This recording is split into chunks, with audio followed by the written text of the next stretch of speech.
Howdy mates, good late morning. How are we all doing? This is my first video today, and it is February 9th, 2022. A little bit of a chilly day, just because we're having a little bit of a cold front coming in, northern winds. Yeah, like right now it's only in the 60s, so it's actually, quite frankly, decent outside. But I'm revisiting a site that I actually haven't been to for a hot minute. This is the Celery Fields. And no, it's not the same concept as Strawberry Fields coming from the Beatles. No.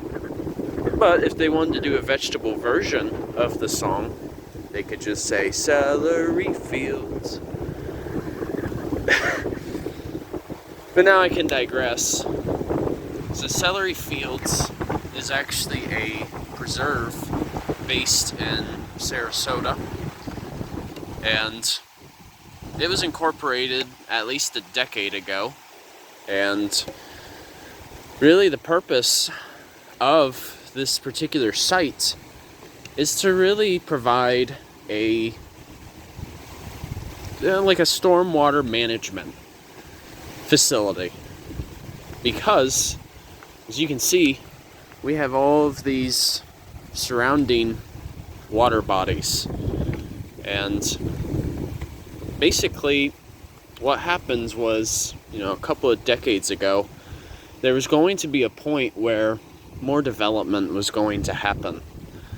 And with that being said, the Audubon Society actually wanted to step in and prevent more development from happening, just because when you're seeing these water bodies, it actually shows part of the Philippi Creek watershed that encompasses the city of Sarasota. So in addition, what used to be here even prior to any changes was a sawgrass wetland. So you can tell, like, some of the property has been modified in a sense. Just some of the surrounding trails that encompass the property. But with that being said, as soon as the water was brought back to this given parcel, the wildlife also returned, whether it be the birds, amphibians, insects, mammals, you name it. Any group of our fellow homies made their return as soon as the water was brought back. Isn't it quite amazing how with water comes life?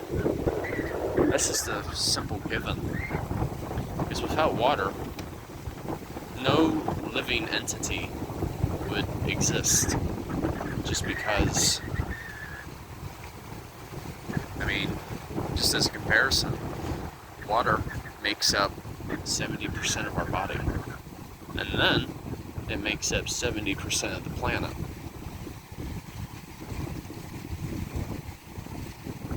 So really, one of the main missions of restoring this site was to also focus upon water quality, to restore the filtration of the wetlands, or coming from the wetlands, excuse me.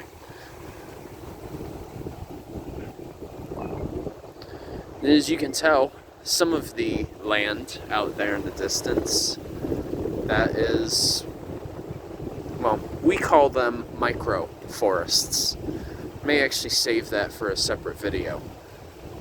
But a microforest is a way to basically restore the forest ecosystem that was once encompassing this territory.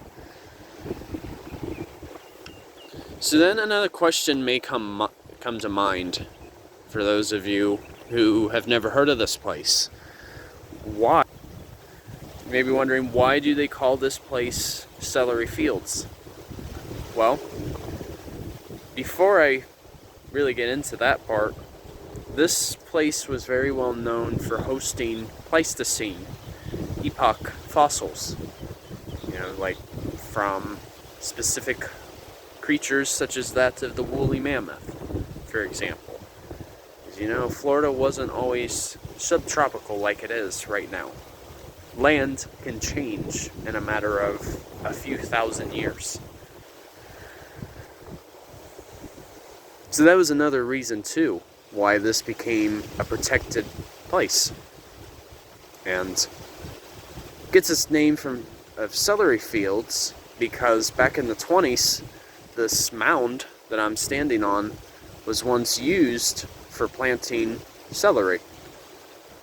And because at the time, when that was a prominent feature, the name basically stuck ever since. Now, you can see that this place is quite expansive. And then, with that being said, that's not even the full picture. There's like a road right there. You can see that truck moving. There's actually more property on the other side as well. And what's so neat too, you know, with the Sarasota Audubon Society, is I actually know one of the people who actually helped make this place a designated preserve as it is today. His name is Bill Dunson. And honestly, I do consider him to be one of my other mentors as well. Because he's been in this field of ecological restoration and environmental education even before I was born. He was also even a emeritus professor up in, where was it? Up in Pennsylvania. So, shout out to you, Bill. You're a very good man. But yeah, it's a site well worth visiting. And the funny thing is, too, this morning, I was even contemplating about whether I wanted to go here or go revisit the deep hole that's at the Myakka River State Park. Considering I haven't been here for a hot minute, I figured I'd make my return. So alright, you guys, hope you enjoyed this video. Thanks for watching. Enjoy your Wednesday, and Journey on a Journey is outwards. Take care, folks. See ya. Enjoy the view.